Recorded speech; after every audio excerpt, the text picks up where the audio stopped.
les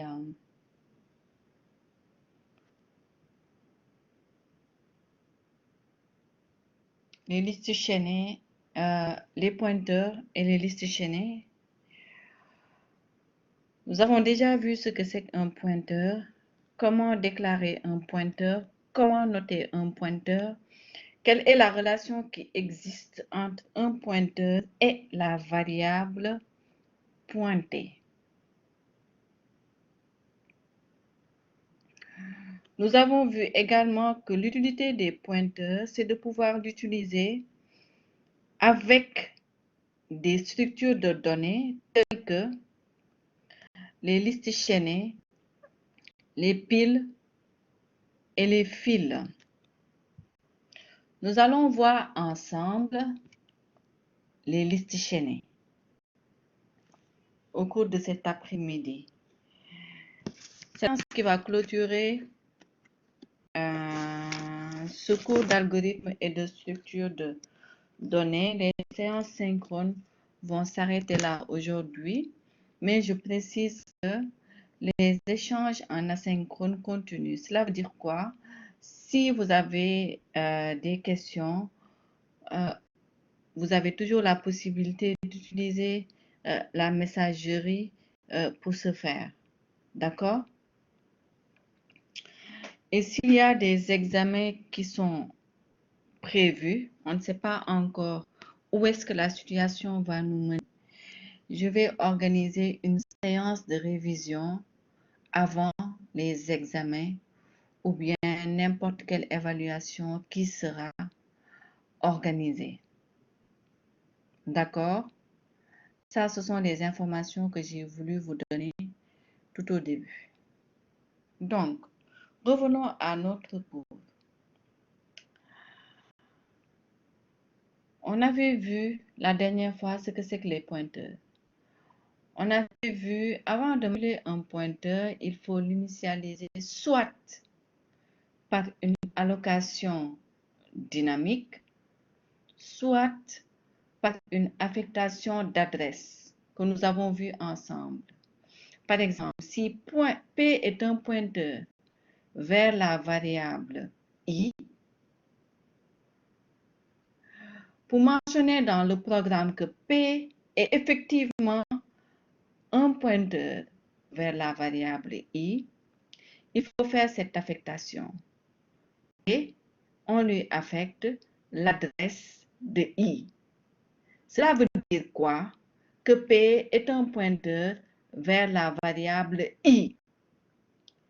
Et que l'autre information que cette affectation nous donne, c'est quoi? Que pour accéder au contenu de la variable I, vous pouvez utiliser la notation étoile P. Étoile P est aussi égale à la valeur de I. Pour accéder à l'adresse de I, c'est P tout court. D'accord? Ça, c'est l'affectation par adresse. Pour initialiser un pointeur, vous pouvez utiliser ce qu'on appelle aussi l'allocation dynamique. L'allocation dynamique se fait en utilisant la fonction allouer. D'accord? Comment on utilise la fonction allouer? La fonction allouer, on l'utilise comme dans cet exemple. Dans cet exemple, j'ai déclaré deux pointeurs, PI et PJ, qui sont des pointeurs sur des entiers. PR, un pointeur sur un réel, et PC, qui est un pointeur sur un caractère. La fonction allouer permet d'allouer un espace mémoire des pointeurs. Par exemple, dans cette instruction, PC, on lui affecte allouer entre parenthèses 10. Qu'est-ce que cela signifie? Nous avons réservé 10 octets mémoire, soit la place pour 10 caractères, PC étant un pointeur sur les caractères. Cette instruction signifie quoi? L'allocation dynamique de 10 caractères.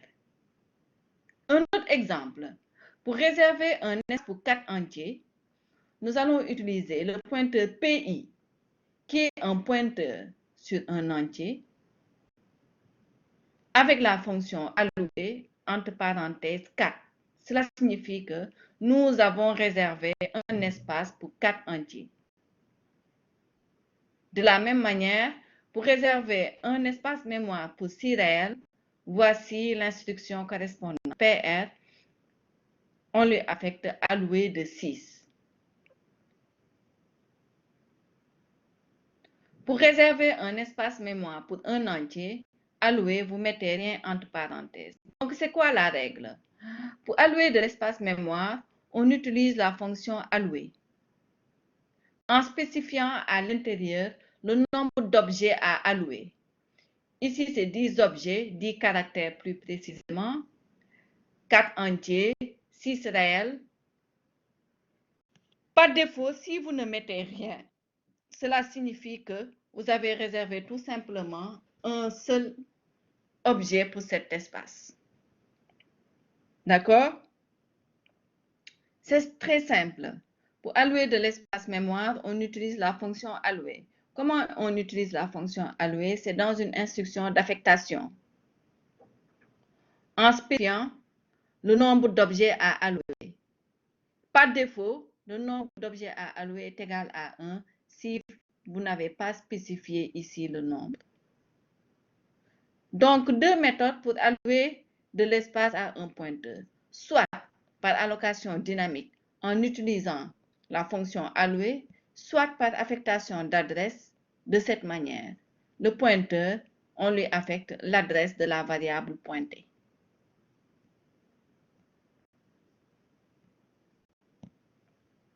Et qui parle allocation dynamique parlera bien sûr de désallocation, c'est-à-dire libérer l'espace mémoire qui a été alloué. N'oublions pas, l'utilité des pointeurs, c'est quoi? C'est l'allocation dynamique. Vous déclarez des variables de pointeurs quand vous en avez besoin. Vous allouez de l'espace. Dès que vous en avez fini, vous libérez l'espace. Ça, ce n'est pas possible en fait avec les variables statiques que vous avez utilisées jusque-là.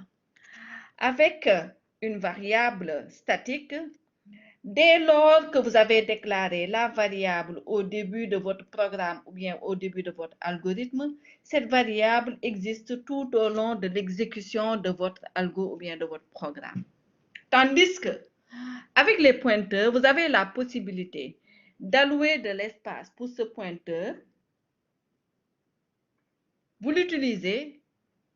Quand vous n'en avez plus besoin, vous libérez l'espace. C'est ça l'utilité des pointeurs par rapport aux variables statiques que vous avez l'habitude d'utiliser. Nous venons de voir quelle est la fonction qui vous permet de pouvoir allouer de l'espace. L'espace est alloué pour ces variables dynamiques. Vous avez exécuté un ensemble d'instructions en utilisant ces variables-là. Vous avez fini, il faut libérer l'espace. On optimise dans ce cas la mémoire. Et comment libérer de l'espace? C'est avec la fonction libérer, vous mettez entre parenthèses tout simplement le nom du pointeur. D'accord? Comme dans cet exemple. Voici un pointeur PI qui pointe vers un entier. Un pointeur PR qui pointe vers un réel. Avec cette instruction, nous avons réservé un espace pour 4 entiers. PR, on lui affecte alloué de 6. Nous avons alloué un espace pour 6 réels. On suppose qu'il y a eu différentes instructions qui ont permis d'utiliser ces deux pointeurs. Après avoir fini avec ces deux pointeurs, vous avez la possibilité de libérer de l'espace pour optimiser votre mémoire. Et comment? Libérer, entre parenthèses, vous mettez tout simplement le nom du pointeur que vous voulez libérer. Libérer de PI. pour libérer ce pointeur que vous avez alloué. Libérer de PR pour pouvoir libérer l'espace que vous avez réservé pour les si réels. Allouer de l'espace dans la mémoire et libérer de l'espace dans la mémoire se font respectivement avec les deux fonctions suivantes. Allouer, vous spécifiez le nombre d'objets à allouer et libérer entre parenthèses le nom du pointeur pour pouvoir libérer le pointeur que vous avez alloué précédemment.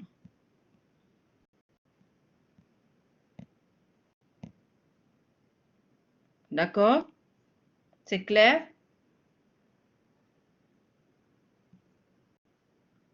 Maintenant, nous allons voir les listes chaînées. En résumé, pour les pointeurs, l'utilisation des pointeurs, c'est une bonne pratique de programmation.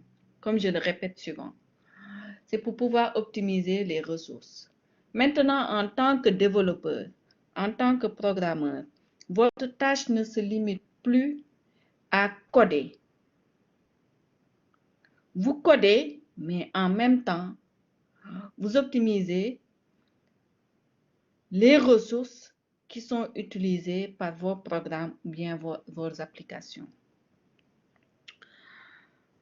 Vous avez déjà vu dans votre cours de système d'exploitation ou bien architecture des ordinateurs que un programme ou bien une application utilise les ressources de l'ordinateur, à savoir la mémoire et l'unité centrale, le CPU.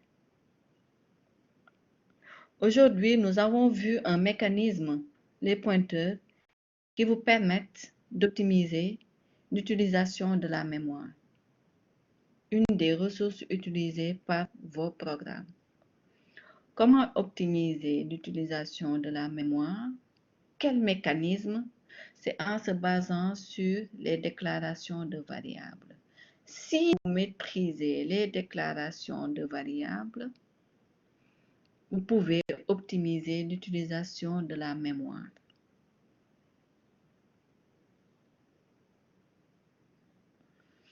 Là, vous êtes en train d'écrire des programmes qui vous initient à la programmation, au développement. C'est de petits programmes, mais imaginez les grosses applications, les grosses plateformes, les logiciels de traitement de données. Combien de variables on utilise?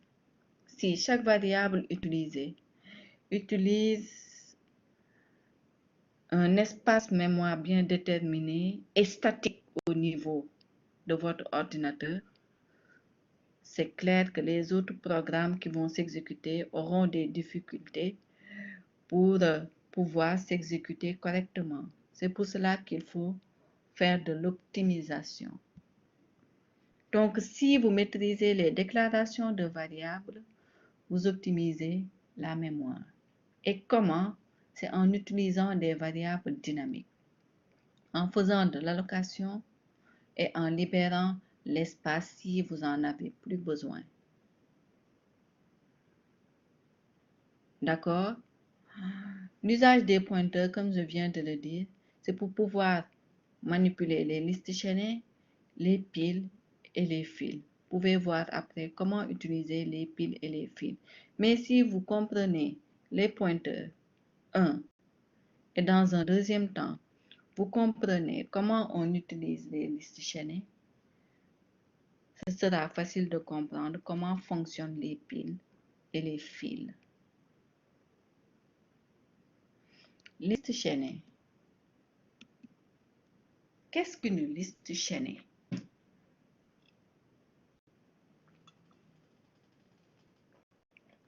Nous avons vu au début du cours les tableaux. La première structure de données que nous avons vue en algo, ce sont les tableaux. Les tableaux qui permettent de stocker un ensemble d'éléments du même type et de manière séquentielle, de manière ordonnée. Les tableaux, je le répète, est une structure de données qui permet de stocker un ensemble de variables du même type et de manière ordonnée. C'est exactement la même chose ici. Une liste chaînée est une structure qui permet de stocker de manière ordonnée des éléments. Mais quelle est la différence entre un tableau et une liste chaînée? Avec un tableau, pour accéder à un élément, c'est simple. On utilisait ce qu'on appelle les indices de chaque élément. Si je déclare un tableau T contenant 10 entiers, pour accéder au troisième élément du tableau, c'est T de 3. Pour accéder au cinquième élément du tableau, T de 5. Ainsi de suite, ainsi de suite. La règle générale, c'est quoi? Le nom du tableau, entre crochets, l'indice de l'élément dont vous voulez accéder. Avec les listes chaînées, cette fois-ci, il n'y a pas d'indice. La liste est caractérisée par un pointeur sur le premier élément de la liste, qu'on appelle tête, et un pointeur sur le dernier élément de la liste.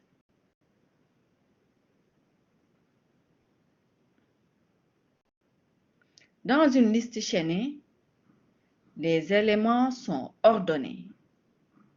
Mais à la différence d'un tableau, au niveau d'une liste chaînée, les éléments n'ont pas d'indice.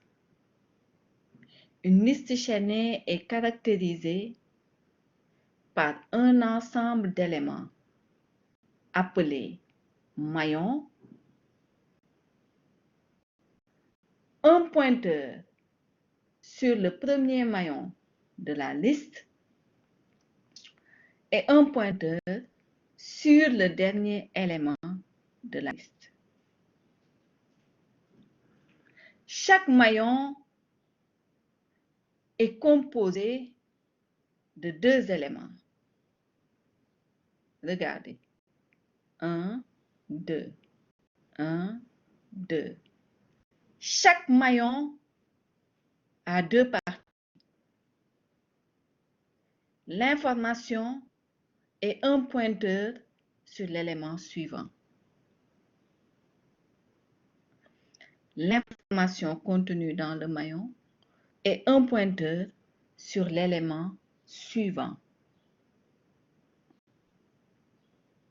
Voici comment on déclare un maillon.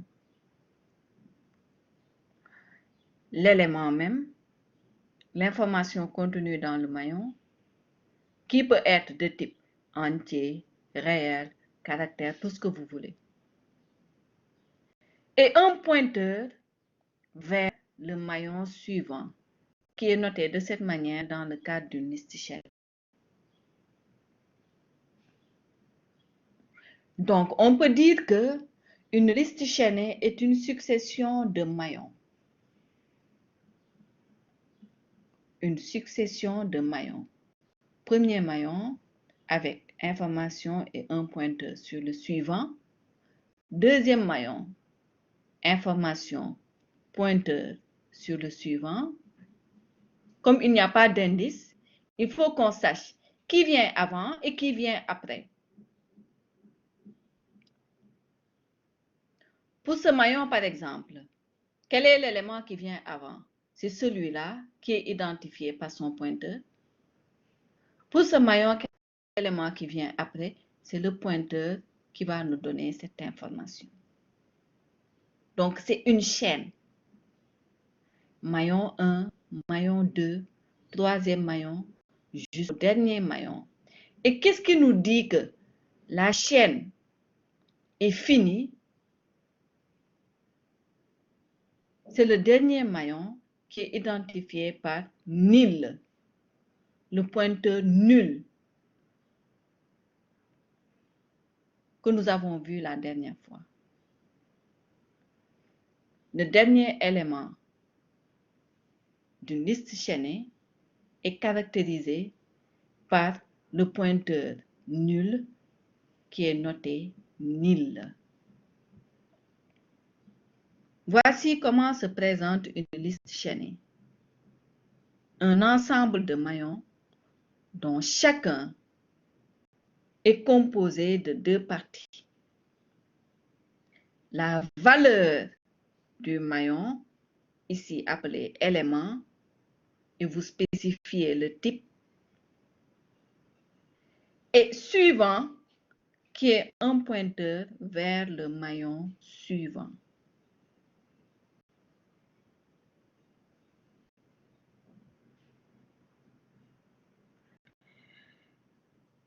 Et je rajoute à cette déclaration, une liste chaînée est caractérisée par une tête, le premier élément, un pointeur tête vers le premier élément de la liste, comme le montre le schéma, et un pointeur queue vers le dernier élément de la liste.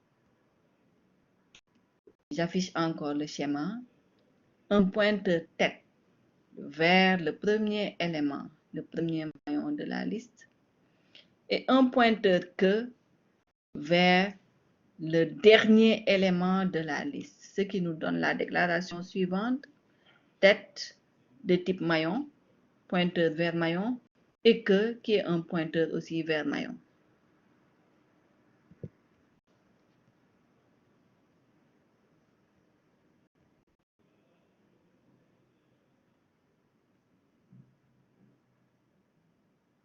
Donc, retenez ce schéma d'une liste chaînée. Des maillons qui se suivent, composés de deux parties. La valeur du maillon, élément, et un pointeur vers le maillon suivant.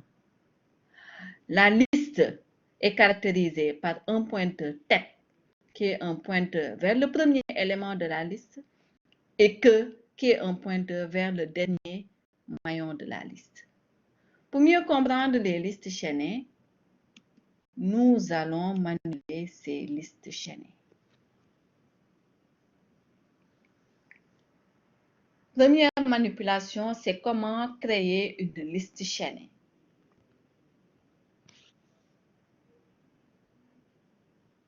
Comment créer une liste chaînée?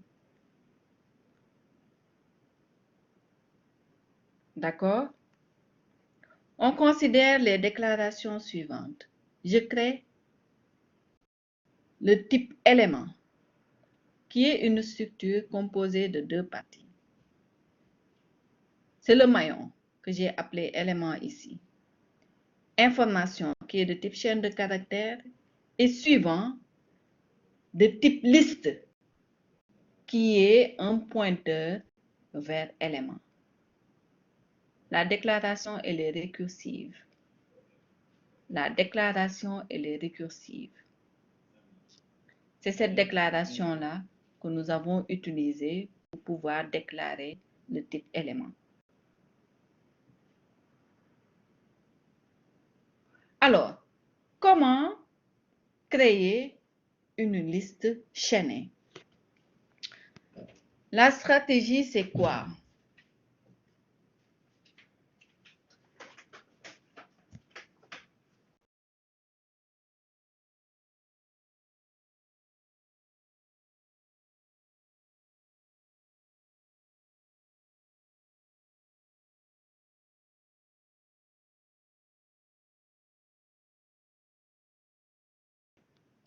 Comment créer une liste chaînée? La stratégie, c'est quoi? J'ai une liste vide. J'insère les éléments au début, au fur et à mesure. La liste est vide au départ. J'insère le premier élément. Ensuite, j'insère le deuxième élément en tête de liste. Ensuite, j'insère le troisième élément en tête de liste, jusqu'à avoir la liste complète.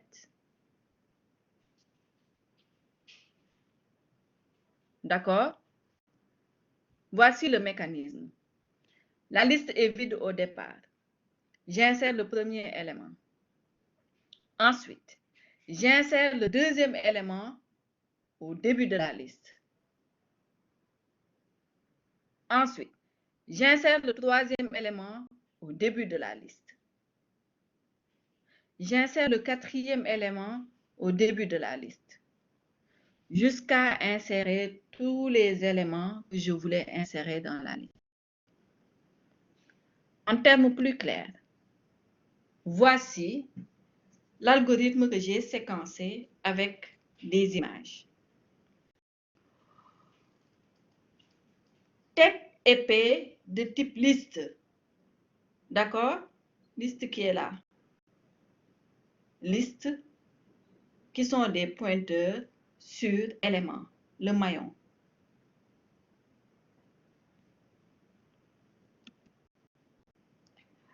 Qu'est-ce que je fais au début?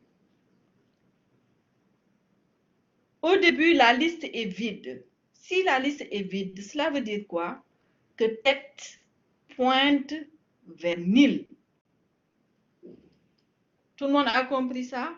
C'est quoi une liste vide? Une liste vide est une liste dont la tête pointe vers nil. D'accord? Maintenant, je veux insérer l'élément P au niveau de la liste. Voici la liste. Je veux insérer l'élément P. Qu'est-ce que je fais? J'alloue de l'espace pour ce pointeur, cet élément. Allouer P. Voici P au niveau de la mémoire, à l'adresse 3. Allouer P. Ma liste est toujours vide, tête pointe vers nil. Je veux insérer l'élément P. La première chose à faire, c'est d'allouer. J'alloue de l'espace pour l'élément à insérer. Le voici au niveau de la mémoire. Avec son adresse, il n'y a pas encore d'information. Il ne pointe pas encore sur un élément de la liste. La valeur du pointeur est la valeur, le pointeur vers l'élément suivant.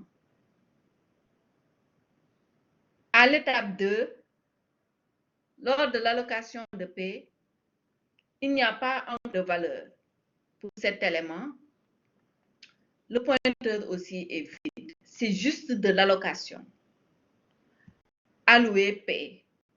Réserve un espace mémoire pour le premier élément, tout court.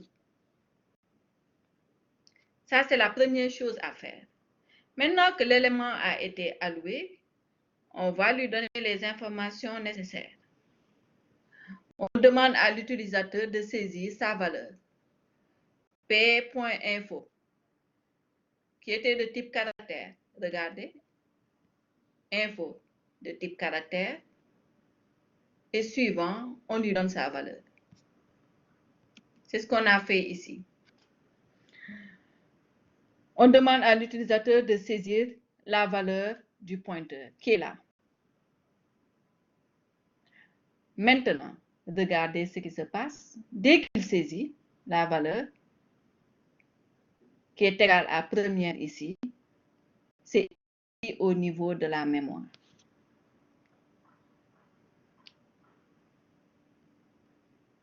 D'accord? Jusque-là, on n'a pas encore fait l'insertion au niveau de la liste. Le nouvel élément est alloué. Sa valeur est égale à première. On passe de l'allocation à cet état-là où l'élément a une valeur. On passe à l'étape suivante. On a renseigné le premier champ du pointeur, information. Il reste le suivant, qui est un pointeur vers l'élément suivant. Un pointeur vers l'élément suivant, regardez. Au début, la liste était vide. Tête pointe vers nil. Nous avons un premier élément à insérer, qui est là. Maintenant, la liste va changer.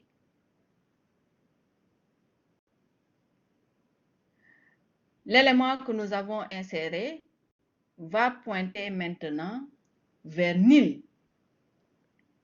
Et maintenant, la tête va pointer vers le nouvel élément que nous avons inséré. C'est à cette étape que l'insertion se passe. L'élément a une valeur. Maintenant, on l'insère au niveau de la liste. Comment on l'insère au niveau de la liste? Tête pointe maintenant vers le premier élément et l'élément, son suivant, pointe vers nil. Regardez, voici le schéma correspondant.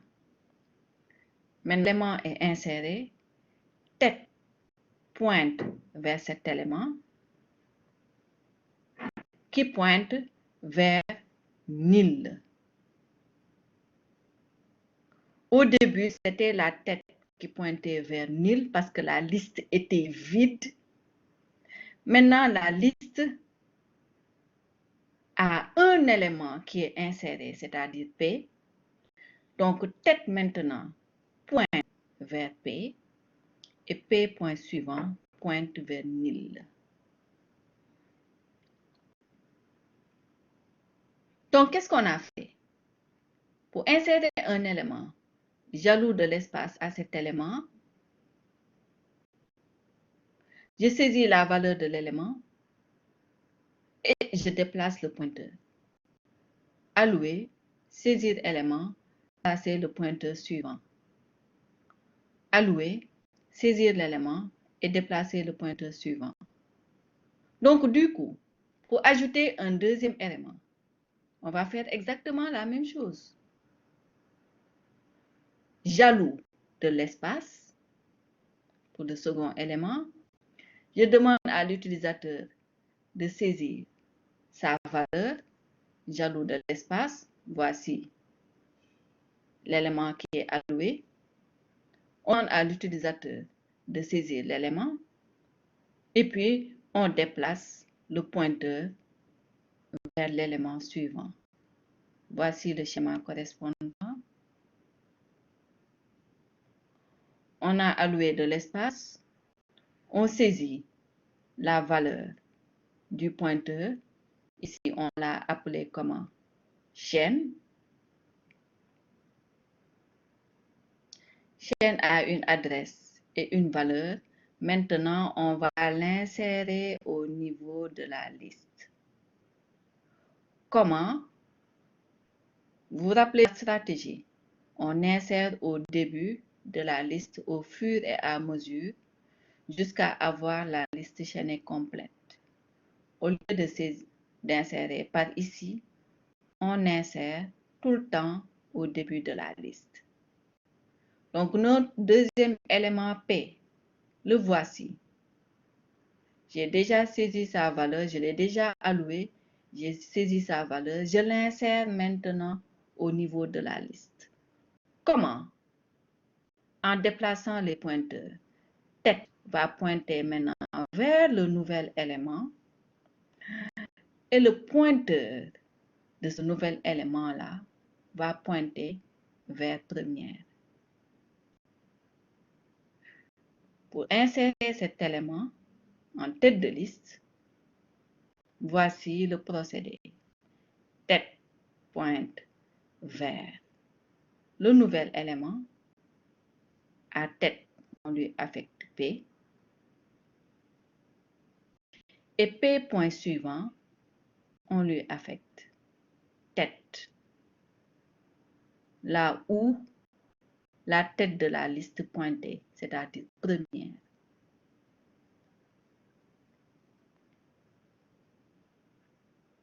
Donc, je reprends. Au début, la liste est vide. Je veux insérer un premier élément, ensuite insérer un deuxième élément.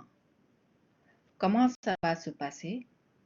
Pour insérer le premier élément de la liste vide dans la liste qui était vide, j'alloue de l'espace pour cet élément, alloué P. J'utilise le pointeur P pour pouvoir ajouter tout le temps un nouvel élément, un pointeur P.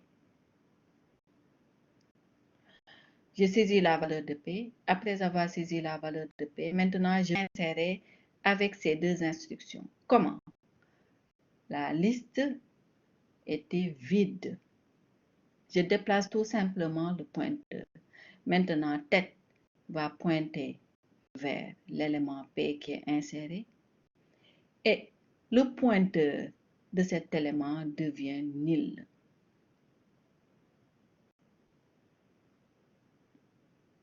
D'accord? Je veux insérer un deuxième élément. J'alloue de l'espace pour ce deuxième élément. Je saisis la valeur de l'élément. Voici le schéma correspondant. Après avoir saisi la valeur de l'élément, maintenant je l'insère avec ces deux instructions. Comment? Je vais l'insérer au début de la liste. Pour l'insérer au début de la liste, la tête de la liste va maintenant pointer vers le nouvel élément et le pointeur de ce nouvel élément va pointer vers l'élément auquel tête pointait avant. Donc, P point suivant. Maintenant, c'est égal à tête. Et maintenant, la tête de la liste va pointer vers le nouvel élément.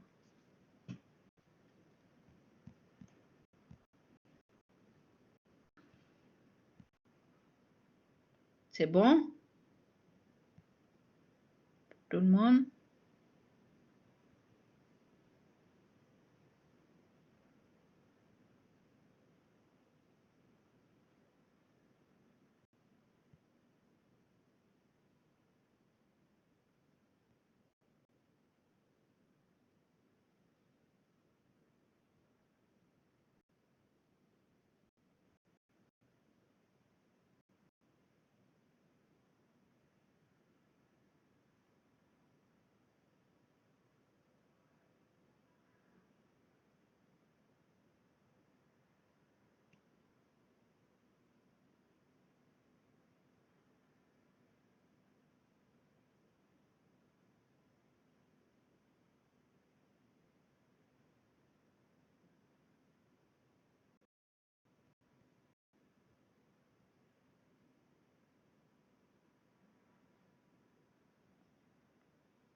Allô, allô, c'est bon pour tout le monde?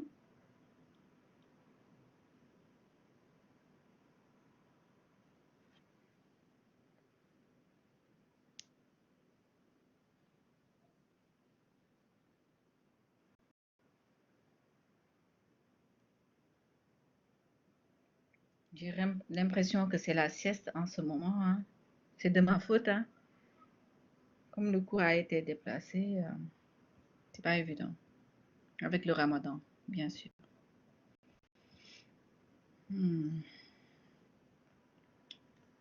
On continue. Maintenant que nous avons vu comment créer une liste, une autre manipulation facile, c'est afficher une liste chaînée. Parcourir une liste. J'ai une liste chaînée. Voici une liste. Comment afficher la valeur de chaque élément? Afficher MA, afficher première, afficher liste, afficher chaînée. La règle, c'est quoi? Une liste chaînée ne peut être parcourue que du premier vers le dernier élément. C'est ça la règle. Du premier vers le dernier élément de la liste.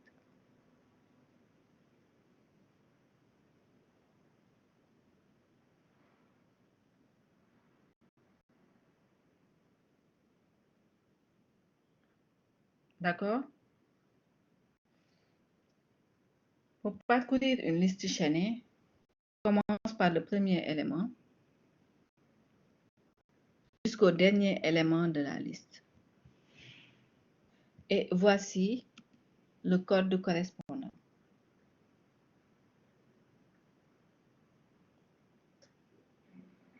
Nous allons utiliser le pointeur P pour parcourir la liste.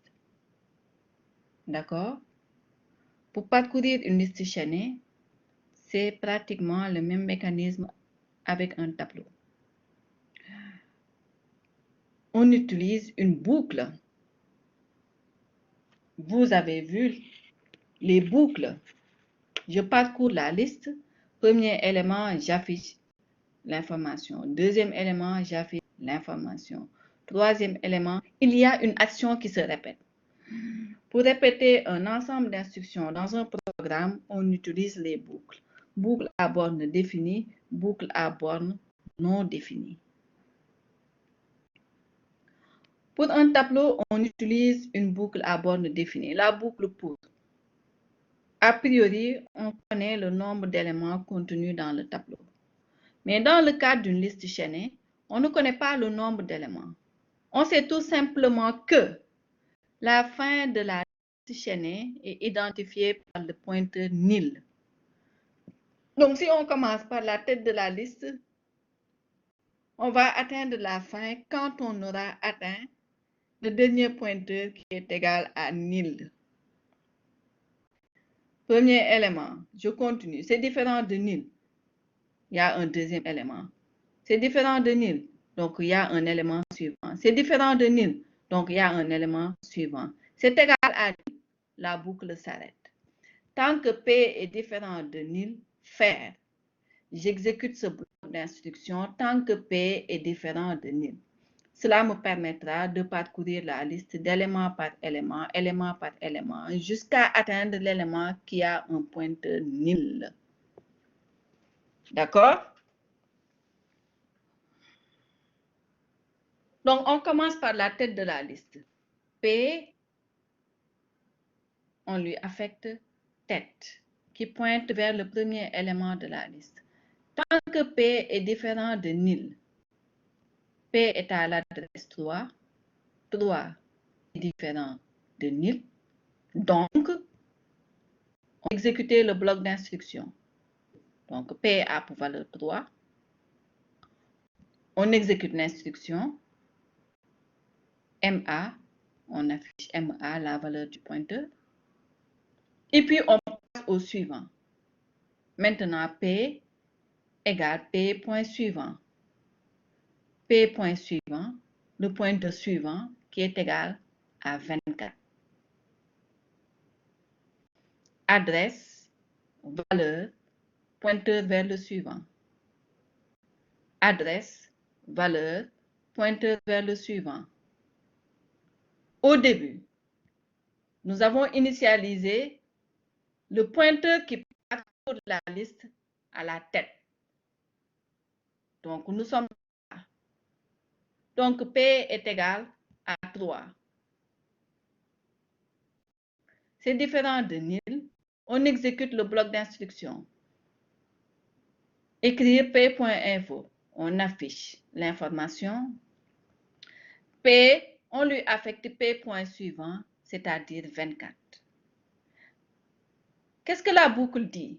Tant que P est différent de nil, 24 est différent de nil, on exécute encore la boucle. On affiche première. P, on lui affecte P point suivant, qui est égal à 8. 8 est différent de nil, on affiche P point suivant, liste. P prend la valeur 56. 56, c'est différent de nil, on exécute encore. On affiche chaînée et P point suivant prend la valeur nil. Nil n'est pas différent de nil, on sort de la boucle.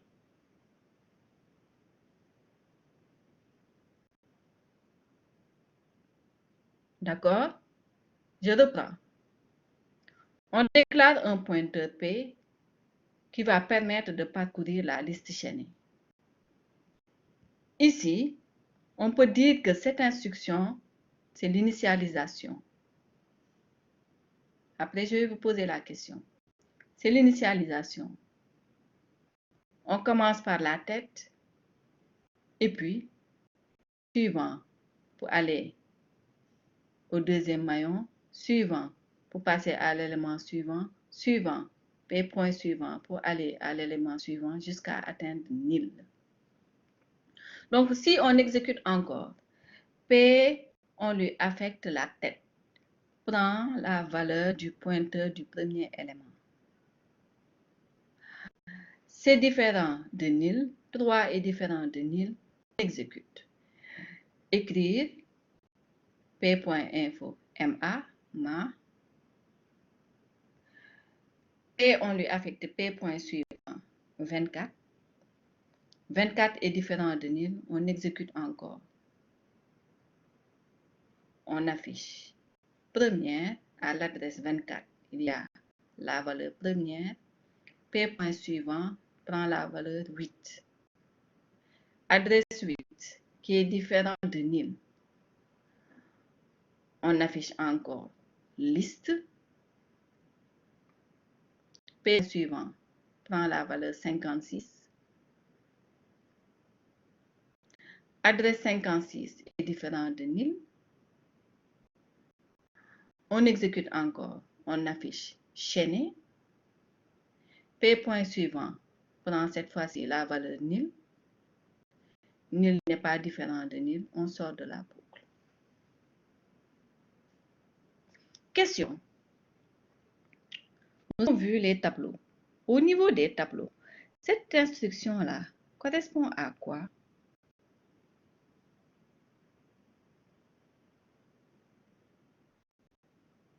Cette instruction.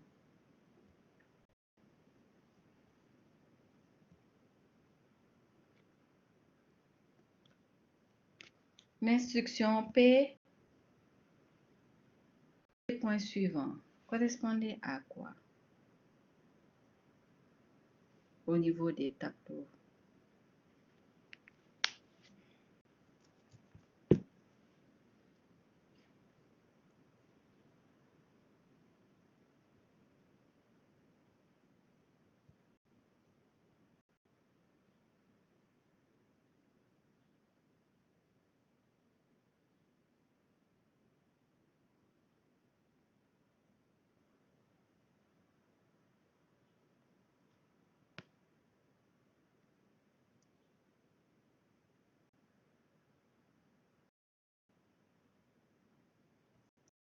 Au niveau des tableaux, je vous donne une indication. Ici, j'ai parlé d'initialisation. Au niveau d'un tableau, qu'est-ce qui permet de parcourir un tableau?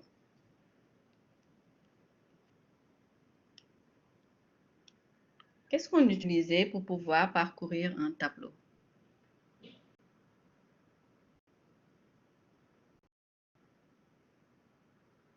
Très bien, c'est l'indice. Au compteur I, on commence à I est égal à 1. Pour passer à l'élément suivant, qu'est-ce qu'on fait? Si le compteur est égal à I, donc cette action correspond à quoi?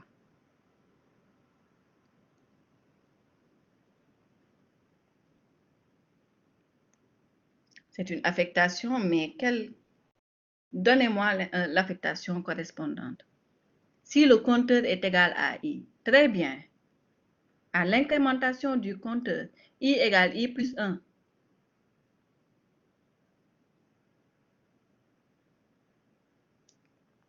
Avec les tableaux, on utilise un indice pour pouvoir parcourir le tableau. D'accord? Avec un pointeur, c'est le pointeur suivant qui permettra de pouvoir parcourir le tableau jusqu'à la fin de la liste chaînée. On initialise en pointant le pointeur au niveau de la tête de la liste et on se déplace avec pointeur, point le suivant.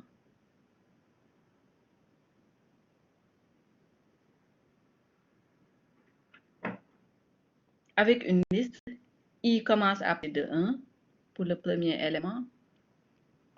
Pour passer à l'élément suivant, c'est I égale I plus 1 ou bien I plus plus.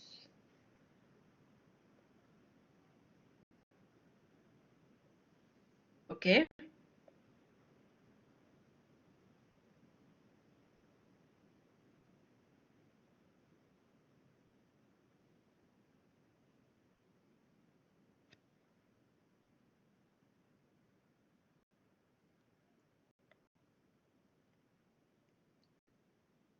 Donc, voici comment on affiche une liste chaînée. Nous allons maintenant passer à la suppression d'un élément. Dans un premier temps, comment supprimer le premier élément d'une liste?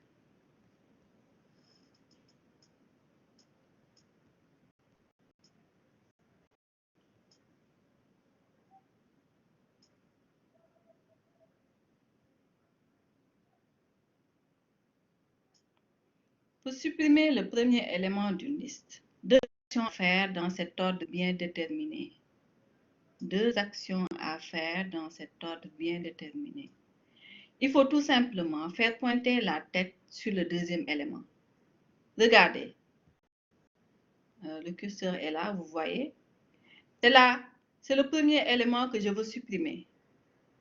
La tête pointe vers le premier élément. Il suffit tout simplement de déplacer la tête. La tête ne va plus pointer sur le premier élément, mais sur le deuxième élément de la liste. Et après cela, il faut libérer toujours l'espace qui était occupé par le premier élément.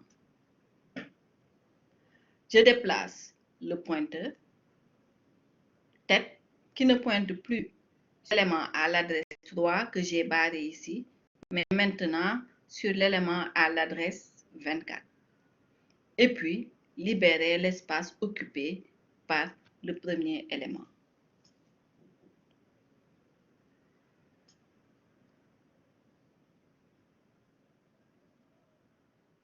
D'accord?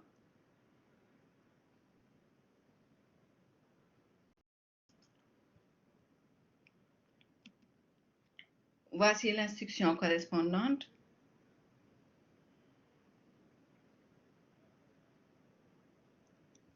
Alors, si tête est différent de nil, cela veut dire que si la liste est vide, si c'est égal à nil, on affiche à l'utilisateur que la liste est vide. Donc, il n'y a rien à supprimer.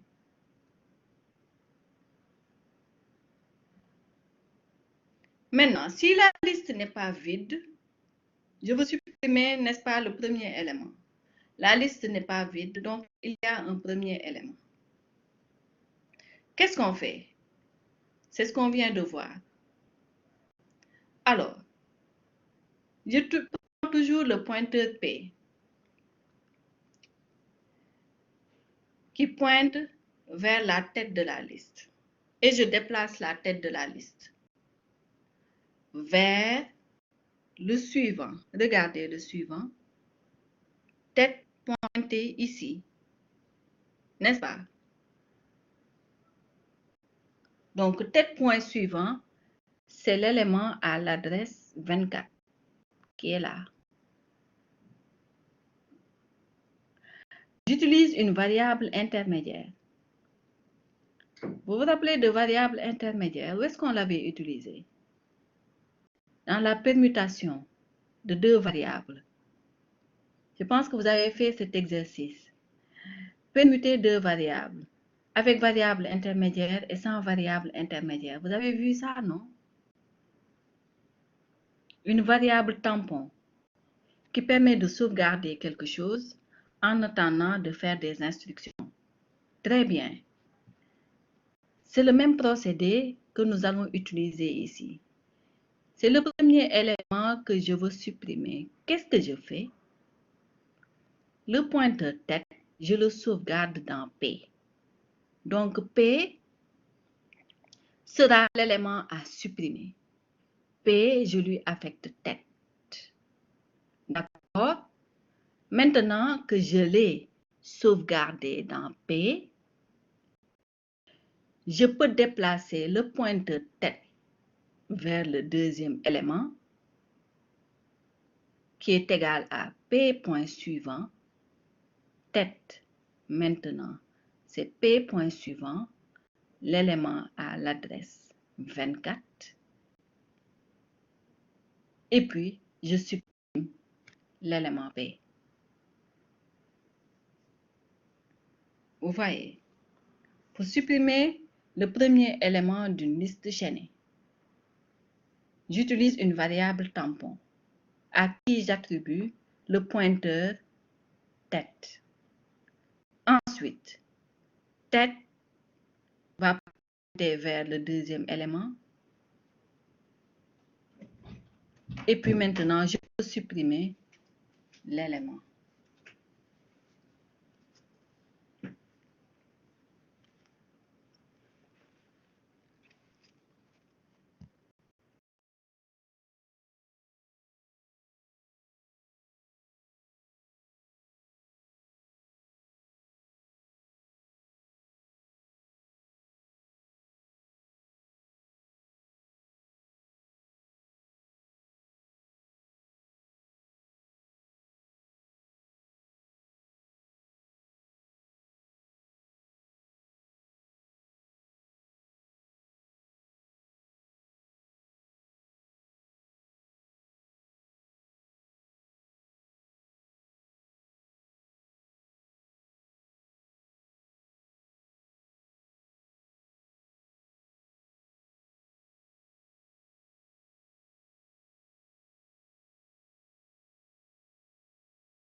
C'est bon?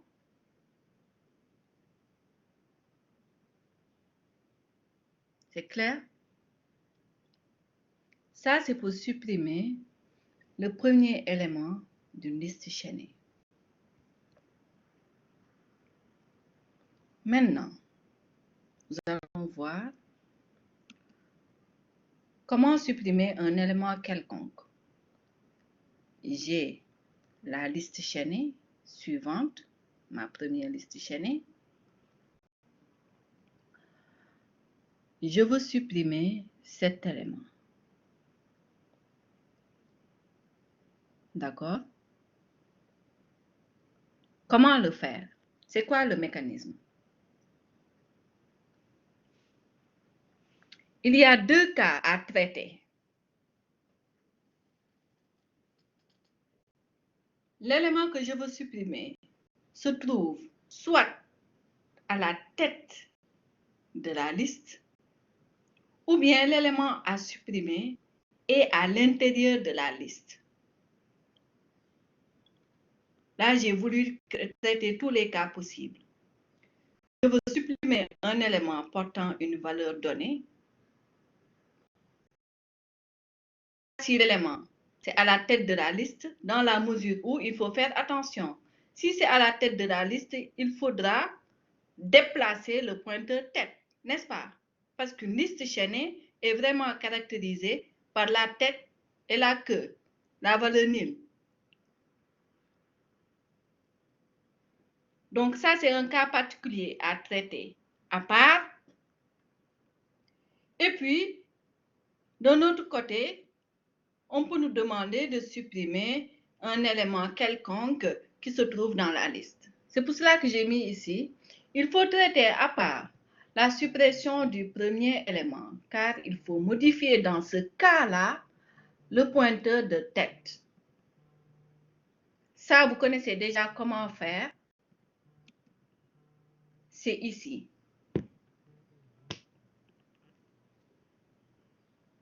D'accord? Ensuite, si c'est un élément qui se trouve à l'intérieur de la liste, qu'est-ce qu'il faut faire? Il faut trouver d'abord l'adresse de l'élément à supprimer. Voici l'élément à supprimer. J'ai trouvé son adresse, c'est égal à 8. Après, qu'est-ce que je fais? J'identifie son élément précédent. Après l'avoir identifié, je crée le lien entre son élément précédent et l'élément suivant.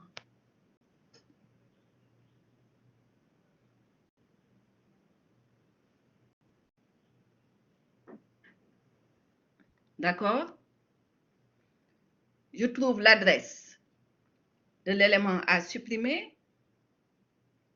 Je sauvegarde quelque part l'élément précédent dans un pointeur que je vais appeler break. Ensuite, je fais le lien entre cet élément et l'élément suivant l'élément à supprimer.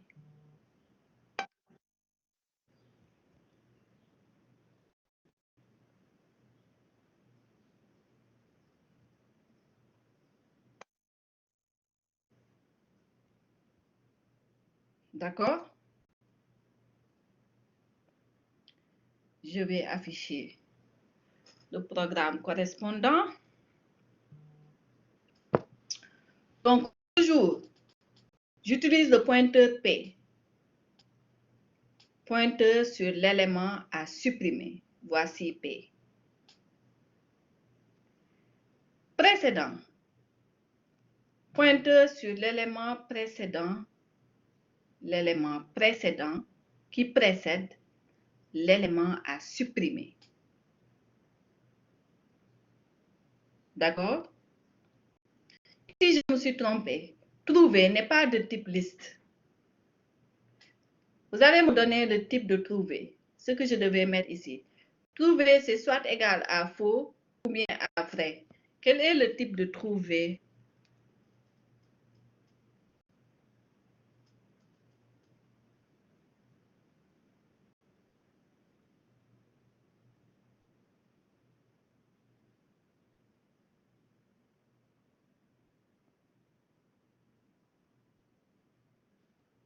Quel est le type de trouver? Ici, je me suis trompée, j'ai mis liste. En regardant le programme, trouver, c'est égal à faux ou bien trouver est égal à vrai. Quel est son type? Très bien, booléen. Trouver est de type booléen. D'accord? Donc, P, c'est le pointeur à supprimer sur l'élément à supprimer. Et précédent, c'est le pointeur qui précède l'élément à supprimer. Alors, je disais que il faut traiter les deux cas possibles. Soit l'élément supprimé se trouve en tête de liste, ou bien il se trouve à l'intérieur de la liste. S'il se trouve en tête de liste, la liste n'est pas vide. Alors, si tête est différent de nil, il faut toujours tester si la liste est vide ou pas. La liste n'est pas vide, on rentre dans les instructions. Si tête.info égale val, val c'est la valeur de l'élément à supprimer. Si tête.info égale val, alors c'est le premier élément à supprimer. Vous connaissez déjà les instructions. P égale tête. Maintenant, tête égale tête point suivant. Désallouer P. Supprimer le premier élément d'une liste.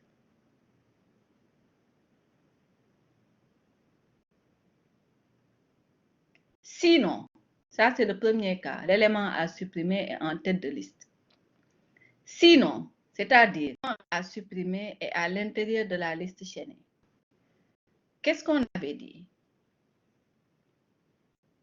Il faut trouver d'abord l'adresse de l'élément, sauvegarder son précédent et le lier à son suivant. Trouver l'adresse de l'élément, sauvegarder son précédent dans un pointeur et lier ce précédent-là à son suivant. Qu'est-ce que je fais? J'utilise un booléen initialisé à faux. On n'a pas encore parcouru la liste. Donc, trouve est égal à faux. Précédent, je l'initialise à tête. Et P, le pointeur courant, c'est tête, point suivant. D'accord? Tant que P est différent de nil,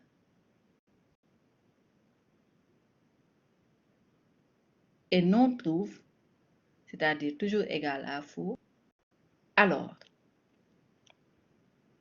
on exécute ce bloc d'instructions.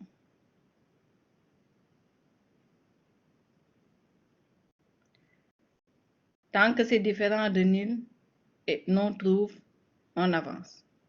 Tant que c'est différent de nil et non trouve, on ne l'a pas trouvé, on avance. C'est ça la signification de cette boucle. Tant que, fait tant que. Comment on avance? Alors, regardez. Dans un premier temps, je vais écrire pour mieux comprendre. Prec est égal à tête. 3. Pointeur vers la tête. D'accord? P est égal à combien? P est égal à combien? Dites-moi.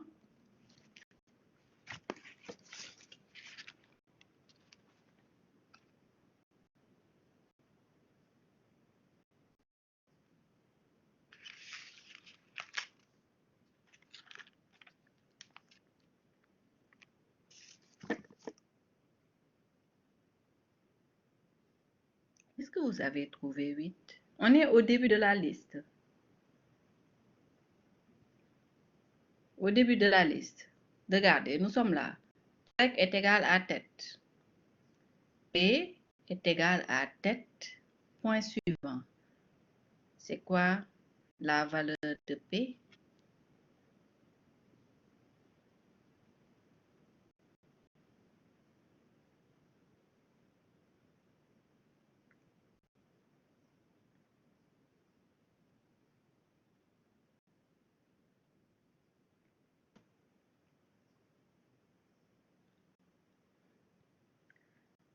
Adresse, valeur, pointeur vers le suivant.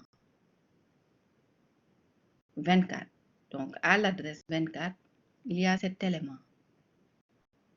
Adresse, valeur, pointeur vers le suivant. Au début, nous avons initialisé précédent qui est égal à tête, le premier élément de la liste. Donc, 3.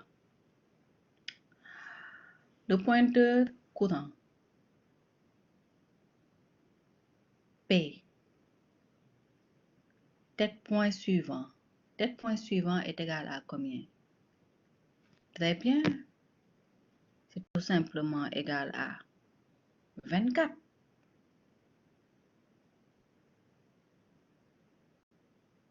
D'accord?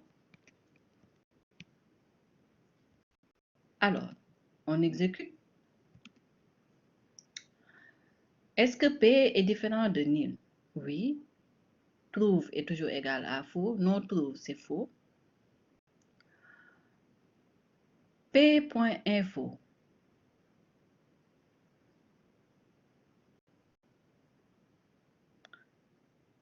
À quoi est égal P.info? Alors, on se dit que val est égal, je vais le mettre ici, val, le pointeur à supprimer, est égal à liste. Suivez. C'est le dernier slide. Hein?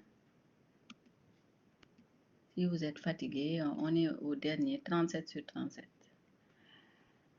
Alors, val, le pointeur qu'on cherche à supprimer a pour valeur liste. D'accord? Précédent est égal à tête qui est égal à 3. le pointeur courant, c'est tête point suivant qui est à l'adresse 4. Le voici. Qu'est-ce que la boucle nous dit? Tant que P est différent de nil et non trouve, qu'est-ce qu'on fait? P est différent de nil, non trouve. Trouve tout simplement, c'est vrai. Non trouve, c'est faux. Trouve est toujours égal à faux. Donc la condition est vérifiée. On rentre dans la boucle. Si P.faux est égal à val, P.info, à quoi est égal P.info?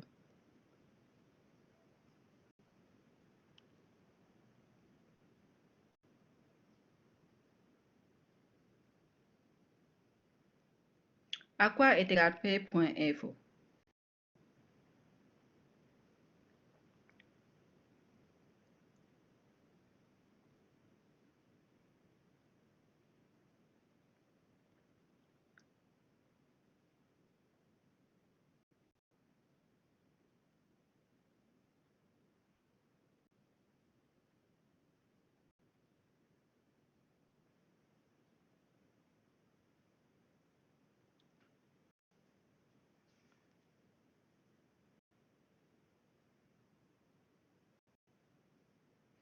À quoi est égal P.info? P, c'est le pointeur courant. Précédent, c'est le pointeur tête qui est égal à 3. P point suivant, regardez, est égal à 24. Donc P.info est égal à combien?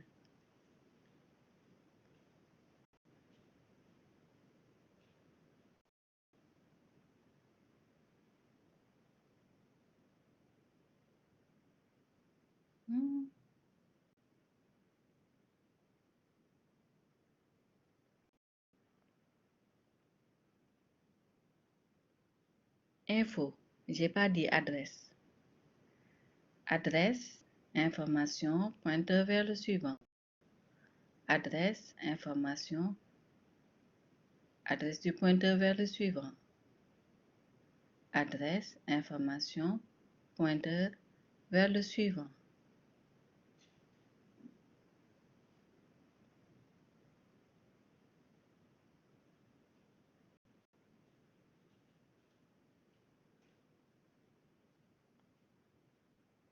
Donc, à quoi est égal P point suivant?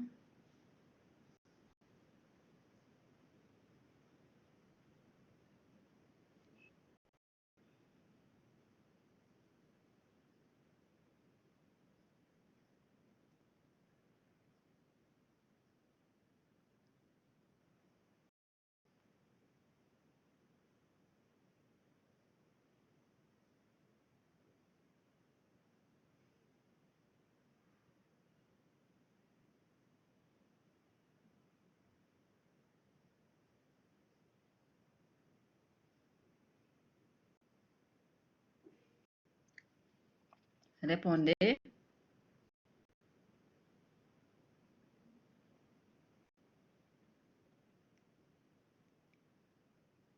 À quoi est égal P.info?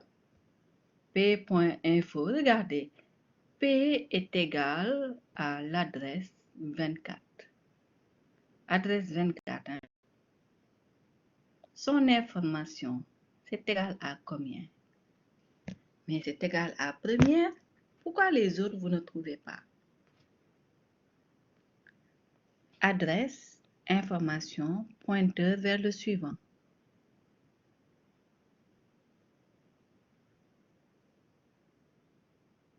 D'accord?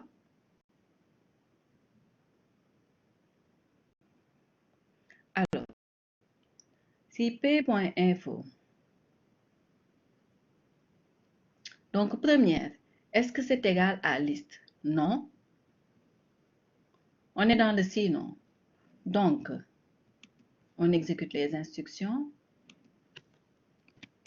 Prec égale P. C'est égal à combien?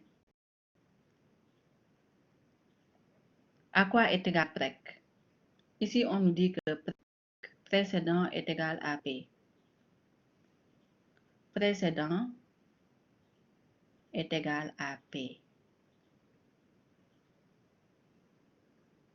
À quoi est égal précédent?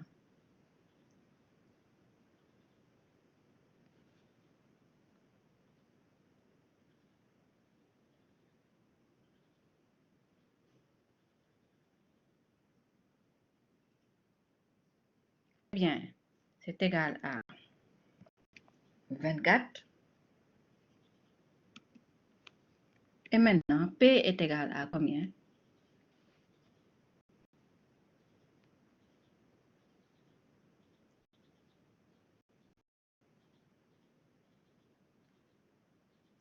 Très bien, c'est égal à 56.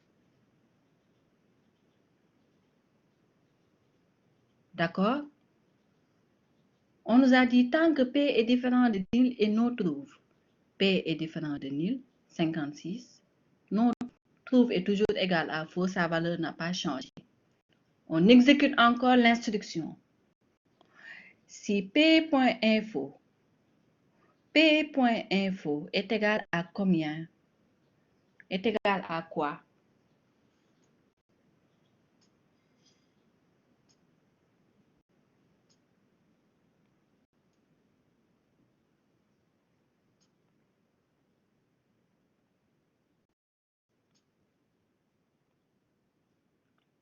P égale 56. P.info est égal à combien?